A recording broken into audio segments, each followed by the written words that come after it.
chef de l'État, lorsqu'il me nomme, c'était déjà en soi une révolution. Et les gens auraient dû comprendre le message. Moi, je ne suis pas là pour entrer dans la mafia. Je ne suis pas là pour ça. Ils ont tenté de me faire entrer dans leur réseau. J'ai refusé. Et ils le savent. Ils voulaient que j'habite Gombe comme eux. J'ai refusé. Vous m'avez vu changer de véhicule depuis que je suis ministre. Bandeko nanga mbote na bino. Vraiment mbote na bino. Toza kolanda ministre de la justice banda kotaki tozo kaye makelele belé eloko malonga osala ezate pe akosala rien mikolo uta koleka toyoka ike bampoisonnaki ye à question en Afrique du Sud, sur une Kiba, qu'on se fait soigner.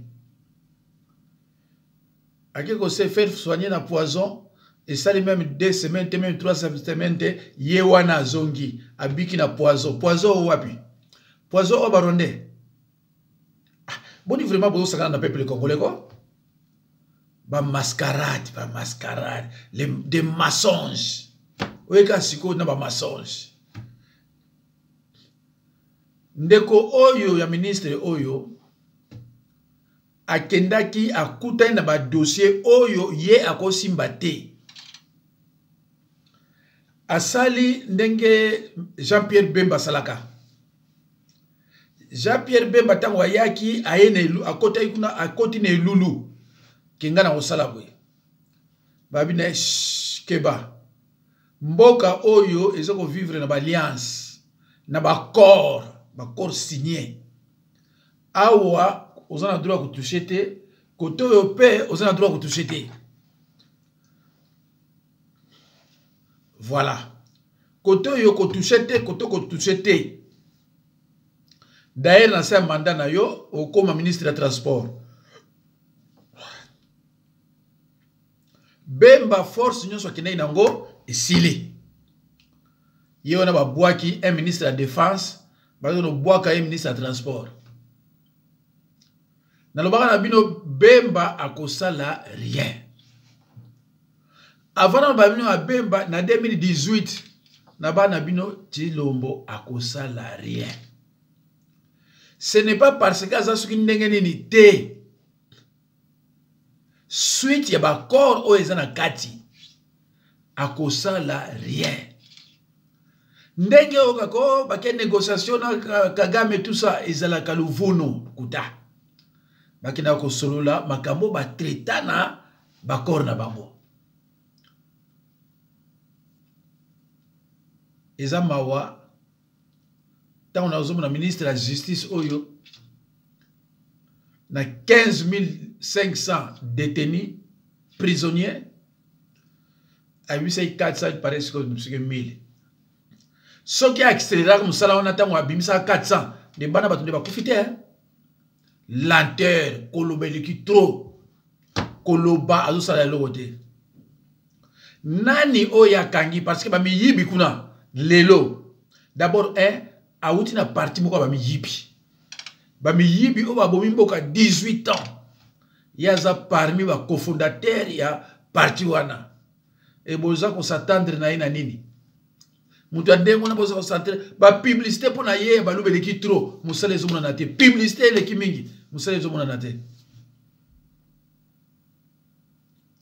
Kazadi Congolais nyonso zo zela procès ya Kazadi Muluba netiye o ya nommé ministre Muluba bomona mo extrait wana tie azotanga monsieur le président tout ça awa na France biloko na sala makate ministre d'état azo travailler pour la République. Yétang azotanga koloba, il faut l'élection comme président pour président monaki. Oui, mouton a voté qui, on a nommé qui, azo salaponanga. So ke na bureau na ye, au monde a voté mon nene ya Tshilombo. Na bureau na ye, en France, na bureau ministre, photo Macron Kosani kuna. Parce que c'est un individu qui travaille pour la République. Photo ya Macron et Kosani na bureau na ye. Soit mon moyen de démission na ye. Mais Oyo Aye, ministre de la Justice, déjà, Zokumisa Moutou a nommé Muluba ndeko na ye. Moyibi oyo bato bazela moyibi ndeko na ye. Mama oazo finga bato la nyonso ndeko na ye. Bon yo ayi po akabana ye.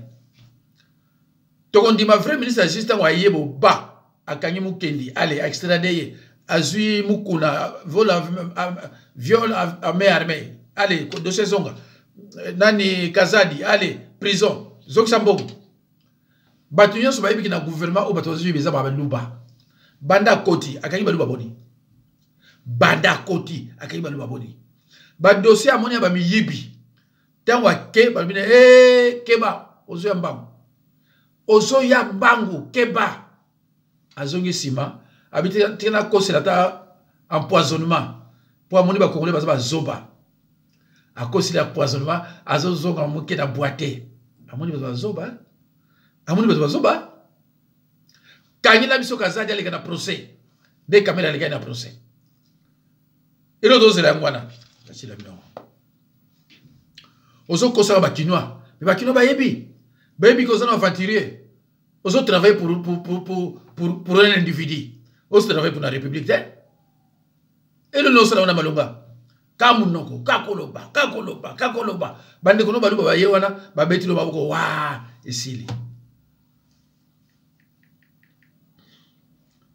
tozo tala muyibi yango yeyo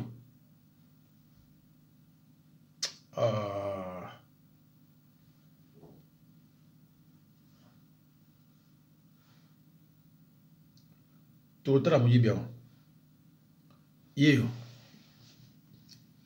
oyo congolais azozela osambisa yeyo ayebani monde entier ke moyibi ya 380 millions yeyo ozuko kanga ite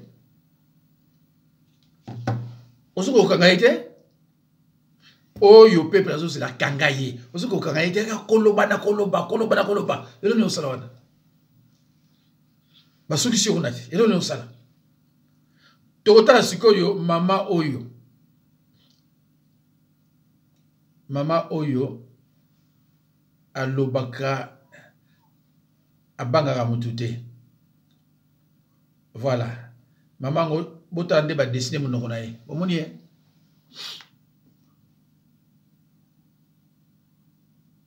mikolo oyo auti kofinga na ndenge moke te ministre ya justice ayebi azosala eloko te mama alobaki soki okofunda nga okokutana na procureur Muluba président Muluba ministère public Muluba okutana na ba greffier baluba bo elo no sali okofunda pourquoi azo seka abisiko okofunda nga pona nini parce que partout yozo kende yozo kutanga partout yozo kende yozo kutanga dipande ko nga et tous les baluba baso mona normal directeur de cabinet oyo ya président de la République Nabino bato ko finga ina baluba quelle éducation bandiko quelle éducation président pardon nani directeur du cabinet ya président de la République ba fingi na baluba hein bomon mo naye tika to luka penza yemoko voilà soba luba yo muswahili kanga munoko na yo soza muluba ite kanga munoko na yo ya pouvoir na biso baluba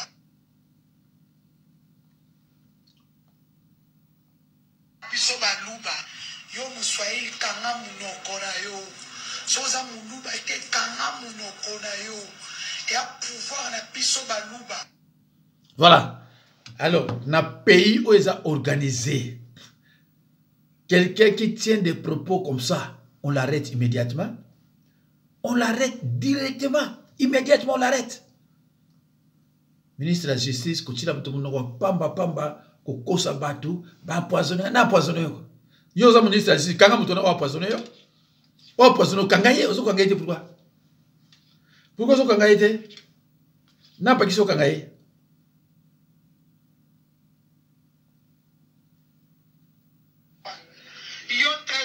Daniel Mwenimali muto este mbua et pas la bino boza na guerre bazo violer bat omoni bino ya mwana boza mitu edoka parce ba mwana bino ba viola bango bino moko coronavirus bino moko fièvre bino moko Ebola bino moko ba def nalu bino finalement bozo na banzi bolandi mama yango nayebi te soki naomona mama mosusu azolobela kaka mama oyo soki naotali naomona yango natiaki yango place moko nakoki korécupere yango mais malheureusement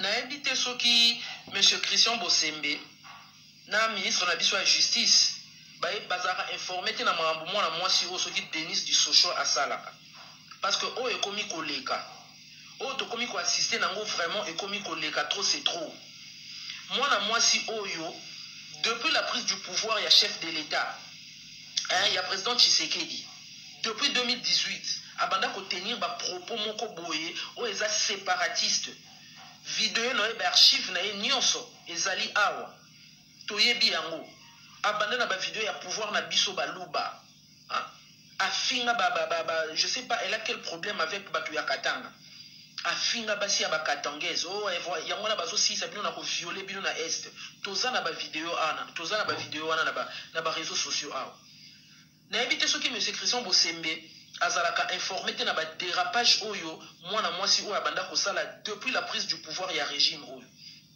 non ekomi trop tolo basiko oyo ekomi neti 2 poids 2 mesures ou bien ezanini jamais au grand jamais elle n'a été inquiétée na makambu nyonso alobaka na ba propos nyonso atinaka non ekomi oleka trop c'est trop soki moto mosusu alobi yango et que moto wana aza na camp mosusu moto il faut toyoka o lobi bakangi lobi ba enlever yo lobi bakendaki na ye et tout ça mais cette dame tant que dans sa bouche elle dit que elle défend le pouvoir en place tant que dans sa bouche azoloba que azo défendre chef de l'État donc peu importe ba propos na ya atinaka elle n'a pas le droit aza immunisé contre la sanction, il y a ma autorité. Je pense que M. Christian Bosembe, il faut plutôt à l'impartialité. Moi, je ne remets pas en question votre travail que vous faites de réguler le média, de faire en sorte que les médias, les canaux, la communication, et ça la réglementer, il y a bien pour nous protéger ce qui banent la biso. Mais il faut tous à l'impartial, la manière de juger les choses. Et ça a raté que certaines personnes baza immunisées, baza exonérées dans la sanction. Oui, ça va, ok. Parce que tant que baza bateau baza. Depuis la prise de pouvoir de Tshilombo, cette dame se permet d'insulter n'importe qui. Elle ne s'inquiète même pas parce qu'elle est au-dessus de la loi. Partout où on peut lui porter plainte, on trouvera ses frères et sœurs Baluba qui sont partout, de Kazadi, Mukendi, Mukuna, Tshilombo, Tshisekedi, tous ils sont là. Donc ils ne s'inquiètent pas, elle ne s'inquiète pas. Azumana normal ko finga baza deux na moto solo baka ceux qui conseillers ceux qui na chef de l'État yeso abani ko finga mais non moi été to yeba ite ke baluba baza l'éducation boy mais bilo moto bola kisi bisongo biso to zongo quelque part te bilo to bola kisi bisongo eza mawa mais sikoyo ndeko nanga bandeko pouvoir esilaka hein pouvoir et silaka. Et le jour où Tshilombo ne sera plus au pouvoir, qu'est-ce qui va se passer en RDC? Qu'est-ce qui va se passer? Si vous allez au retour, où les Congolais vont vivre. Ce qui mamoyo, azo finga bato. Ce qui azalaki mulubate. De mutu azoba wana même famille na ye bako luka bango baboma bango basala bango ndenge basali mwana Zenobit na France mais lukola mwana yo aza muluba mutu moko akoloba na yazate mutu moko akoloba na yazate elle se croit pas elle se croit mais elle est traitée au-dessus de la loi il est ministre de la justice ndeko na ye azomona été ministre de la justice au banda kota ki batangila biso moluba mo oya kangi tozomona ba liste ba miyibi Alex Abiso moluba moko oya yebani pena ki moyiba kangi ye tozona ba liste 380 000 ou bien 380 millions et que ça la ni et que ça la makamoni na kata RDC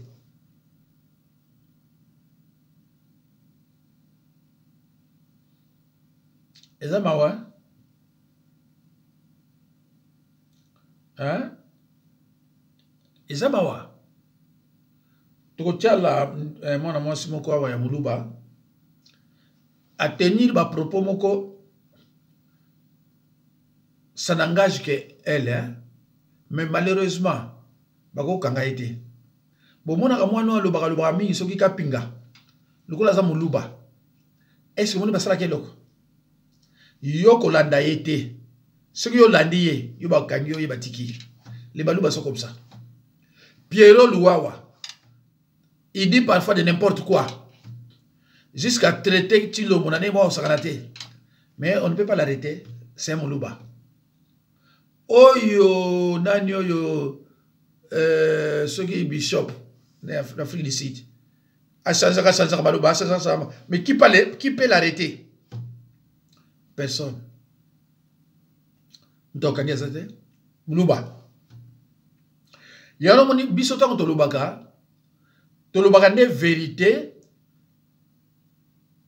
moko oyo ko sala mutu pas cité mais ce qui est blessé batou et ça que blessé bateau les gens qui ne veulent pas dire la vérité ce sont eux qui sont souvent blessés mais oyo baninga la vérité bah c'est pédaga to kanano maman depuis 2018 moi je suis déçu de la personne Mouloubati Naboye qui Moulouba depuis 2018 parce que le monsieur n'avait pas gagné les élections. Ce monsieur, il est très incompétent total. Mon bali est incompétent. Mon Félix Chilombote. Mon bali moko Jigolo Azaki na potowa. Kola la basi par-ci par-là. Article pour diriger à ta banane ni balete. Abotawa. Article pour diriger à ta banate. Article pour diriger à ta ndapunete. Comment ce monsieur devrait être devenir président de la République? Nabo ya ba famille ya na biso ozaki na raison tu lo bobo mimboka na bikala tout vitouenu quand nous contacter kabituto ngai na yebisa famille na boko zala dessus Félix c'était il est très imbololé mukolo moko te Félix a ko diriger mboko bozela na pesa famille na ngatan.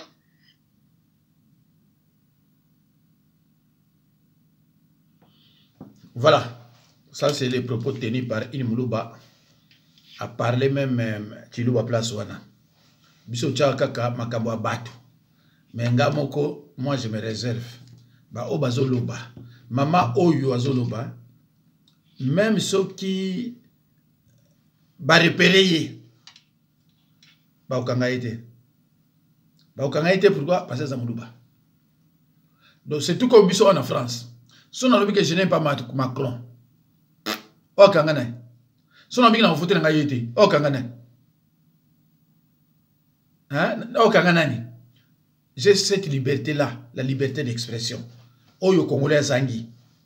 Mboko mbeko bika so mutalobi bakangiye. Ntsafa lobi so bakangiye. Président so bakangiye. Mutalobi ka bakangiye. Est-ce que ANR musana o kanga batu? ANR ezali agence nationale de renseignement. Et ça pour so ba renseignement. Et ça pour kanga batu te? Na kine koma okangi mutala sur na ANR. Donc, c'est vraiment les compétences, c'est un pays de ses compétents. Moussala, est-ce que Moussala Aner, ils ont arrêté? Mais Aner, ils ont justice. Mais Aner a Okangayo, a Kofreyo. Alors que Aner, ils ont justice. Aner, ils ont la police. Même des MIAP, Azap pour notre côté militaire, nous avons des informations. Mais pas que à Kangayo. Donc, à Bengissu, à Zoubé information, à Tikio. Atikio, ce que comme garde à vie pour battre la soukinini, à côté on a justice. bon bazwaka ye ko pesa ba information. Mais na RDC ANR akomi okanga batu ako chayo kuna 1 mois 2 mois 3 mois ndinga lingi. Ah, mais ça c'est quel pays? Pays obomboni. Vraiment ça c'est quel pays? Oyo ba ibile bakani ba ibile ba ndenge administration tamolaka te, ndenge mboka tamolaka te. Mais c'est bizarre ça. Vraiment c'est bizarre. Hein? ANR ngolo bani.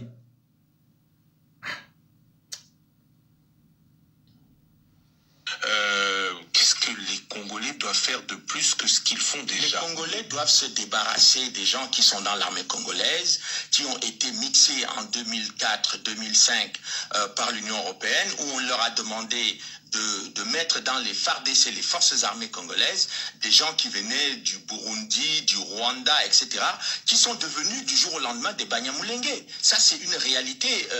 Moi, j'ai découvert ça d'ailleurs dans les rapports de l'Union européenne. Oui, mais les Banyamulenge se considèrent comme Congolais d'origine. Vous avez des Banyamulenge historiques et vous avez des Banyamulenge de circonstances. Vous y consacrez même un chapitre. Bon, j'ai découvert, par exemple, et ça, c'est pas moi qui le dis, et ça devrait être l'objet d'un débat national au Congo.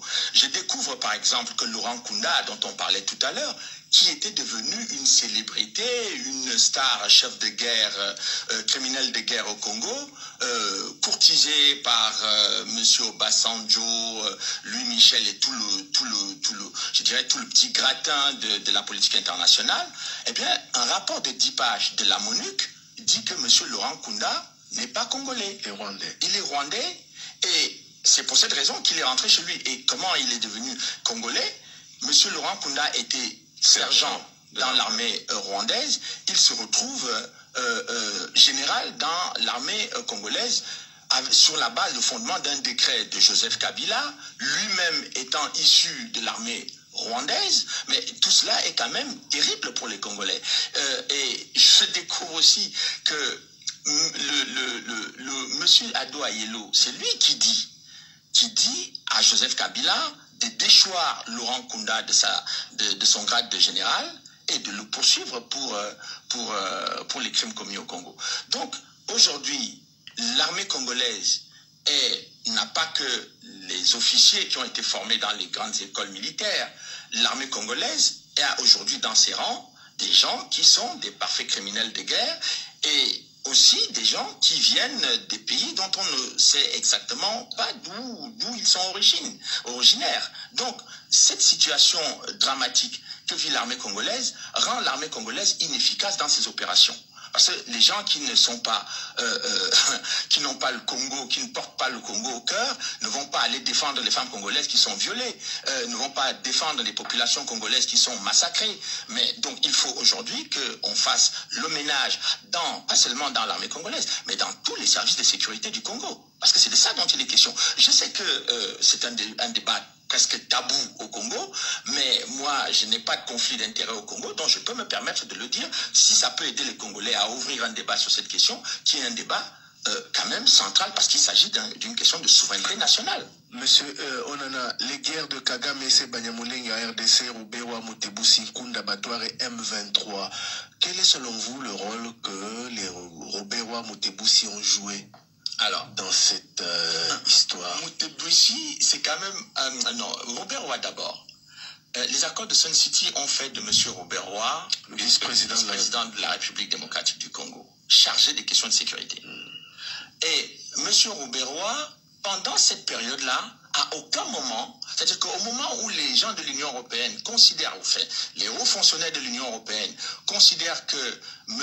Laurent Nkunda et Mutebusi sèment la mort en République démocratique du Congo, le vice-président chargé de la sécurité, issu d'un mouvement rebelle, le FCD Banyamulenge, n'a jamais arrêté ces gens ou n'a jamais fait diligenter des enquêtes pour identifier les crimes qui ont été commis par ces personnes. Mais donc, pour moi, c'est très... Est-ce qu'on peut le reprocher à Zayas Ruberwa alors que jusqu'aujourd'hui, personne ne l'a fait?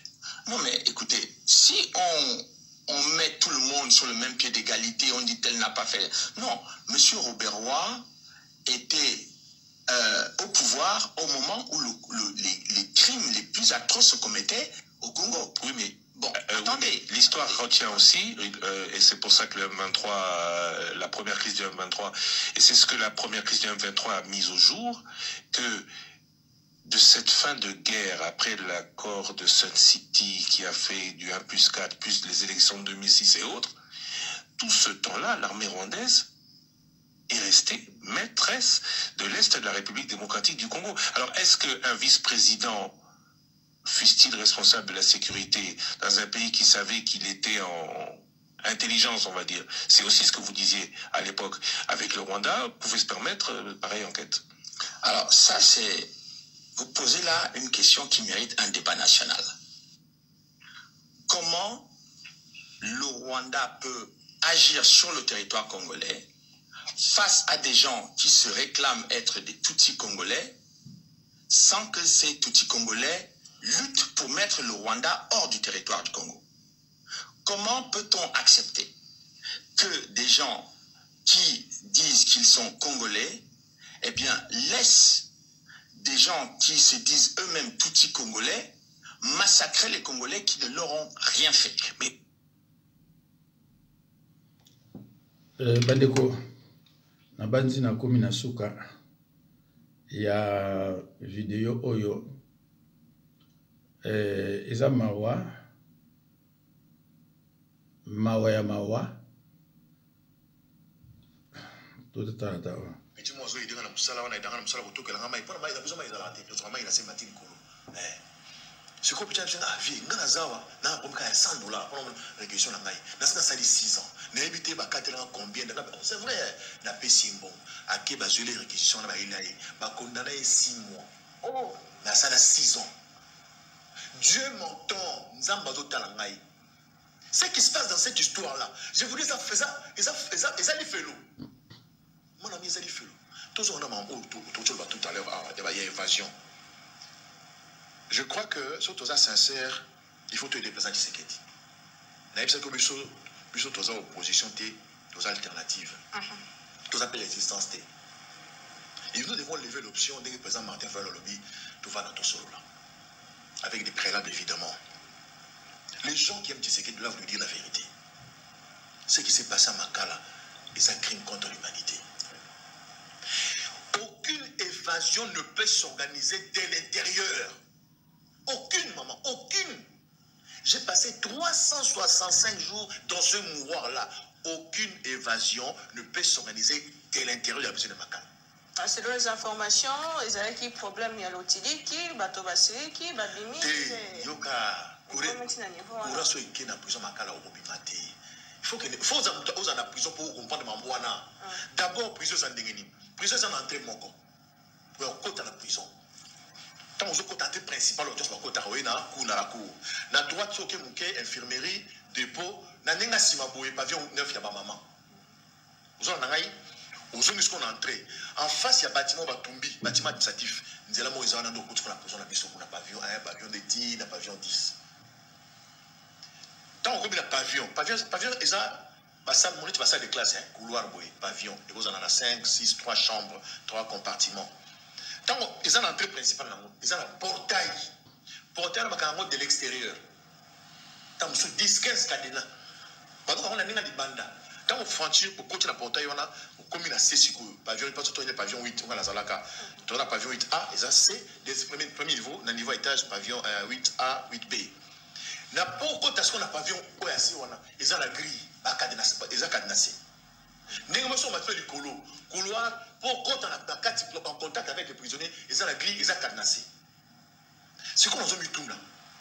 Na pavillon ni à quel moment les prisonniers se sont révoltés pour pas faire la grille à Liboso, pour faire la grille portée à Mounéné, pour pas Malibana. Il y a même mur Moko Babou qui. C'est incroyable. Na mur, toi j'ai na mur wana. Bato bino on moni mur na Libanda na prison Makala. Ils ont mis à Libanda. Il y a muraille moi on est sur la carte. Il y a 2 murailles. Nous on a Libanda là. So ils ont il y a la carte moi je crois il y a dans un espace comme ça. Il y a un espace pourquoi 10 mètres. Mireille Mousso est allé. C'est que, biso la prison, donc, biso la 17 heures, vous côté dans la carte. Vous avez la carte à pavillon. Au retour, on a pavillon, c'est les colons, mais parce que la carte est dans la carte. 22 heures. pose dans la chambre.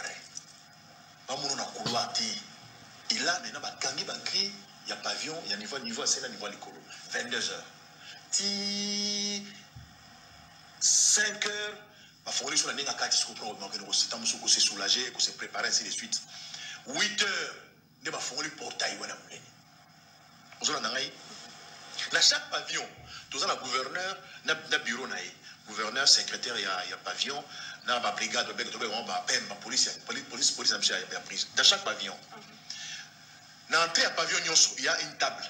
Secrétaire à Fandarawana. Maman Naomi, aux un pavillon 8, chambre 2, sur le mobile, a enregistré. Maman Naomi a bimi à 10h. Tant aux Zonga, Maman Naomi a Zongi à 16h. Au côté. Tous ces mouvements sont enregistrés. Tant que nous sommes aux 17h, secrétaire n'a pas PEM. La secrétaire n'a pas pavillon, parce qu'on a la chambre nyonso. Pour se rassurer, voilà. Nani à côté, nani à côté. Nani à côté, nani à côté. Les prisonniers se surveillent entre eux. Et ils ont des Motorola. Ils appellent. Maintenant, moi, je pose la question. C'était la journée ou la nuit? Si c'était la journée,